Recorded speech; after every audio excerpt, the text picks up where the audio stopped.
कंदकोट में केनालनि खिलाफ़ गोला मोड़ वटि लॻल ते पुलिस जी चढ़ाई फायरिंग शेलिंग एहतजाज कंदड़ पारां मज़ामत। वकील अॻवान जो चवणु आहे त पुलिस एहतजाजी कैंप ते चढ़ाई करे धरणो ख़त्म करण जी कोशिश कंदे लठबाज़ी कई। पुलिस फायरिंग बि कई आहे। कराची बाज़ जे सदर आमिर वड़ाइच पारां कंदकोट में गोला मोड़ धरणे ते पुलिस चढ़ाई जी मज़म्मत।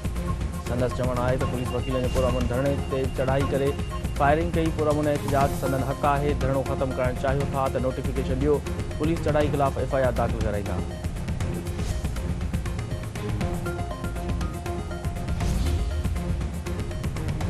बबलो में सिंध जे वकीलनि जो सिंधु दरिया मां केनाल कढण ख़िलाफ़ धरणो 10हें ॾींहं में दाख़िल। नाले वारी शाइरा नूरुल हुदा शाह, अयाज़ गुल, सियासी समाजी क़ौम परस्त तंज़ीमुनि, सिविल सोसाइटी औरतुनि ऐं ॿारनि जी वॾे अंग में शिरकत।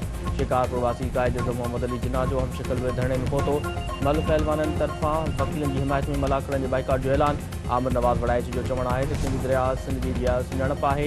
पाणी ते धाड़ो कंहिं बि सूरत में क़बूल न आहे। धरणे में वॾे अंग में शहरनि जी शिरकत मां वाज़े आहे त धरती जा वारिस अञा ज़िंदा आहिनि।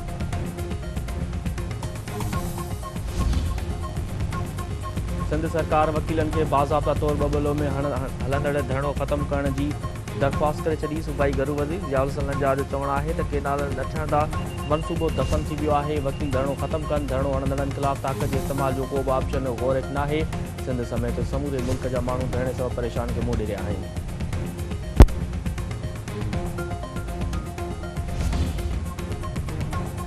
वज़ीर आज़म शहबाज शरीफ़ पारां पहलगाम वाक़े जी अणबुरी जांच में सहकार जी आछ। संदसि चवणु आहे त सिंधदास मुआइदे तहत पाकिस्तान जो पाणी रोकण जी कोशिश जो भरपूर जवाब ॾिनो वेंदो। पाणी ज़िंदगी आहे, हुन ते का सोदेबाज़ी न कई वेंदी। पाक फौज मुल्क जी हिफ़ाज़त लाइ मुकमल तौर तयारु आहे। पाकिस्तान आलमी अमन जे क़याम लाइ पंहिंजी ज़िम्मेवारियुनि खां मुकमल तौर आगाह आहे। अमन संदन ख़्वाहिश आहे पर उन खे कमज़ोरी न सम्झो वञे। भारत बिना कंहिं सबूत जे पाकिस्तान ते इल्ज़ाम लॻाया।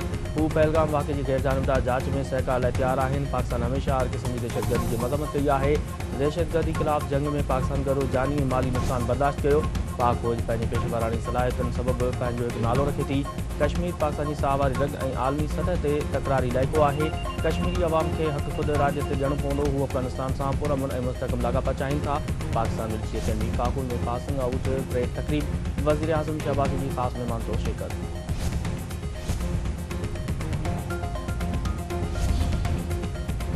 आर्मी चीफ जनरल सैदास मुनी चयो आहे त ॿक़ौमी नज़रियो हमेशह पाकिस्तानी वजूद जो बुनियादु रहियो आहे। ॿक़ौमी नज़रिये में कंहिं बि पाकिस्तानी खे ज़रे जो शक बि नाहे।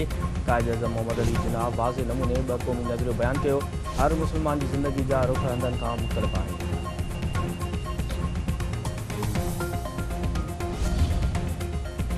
PP चेयरमैन बिलावल भुट्टो ज़रदारी चयो आहे त पाकिस्तान जो पाणी रोके भारत नऊं तकरार पैदा कयो आहे। ॿिन्ही मुल्कनि में जंग थी सघे थी। पाकिस्तान ऐं भारत विच में जंगनि दौरान बि कॾहिं पाणी बंदि न कयो वियो आहे। समूरी दुनिया में जंगियूं थींदियूं आहिनि पर खाधे पीते जी शयुनि बाबति कानून ते अमल कयो वेंदो आहे। पाणी जो दहशतगर्दी सां कहिड़ो तालुक़ु आहे?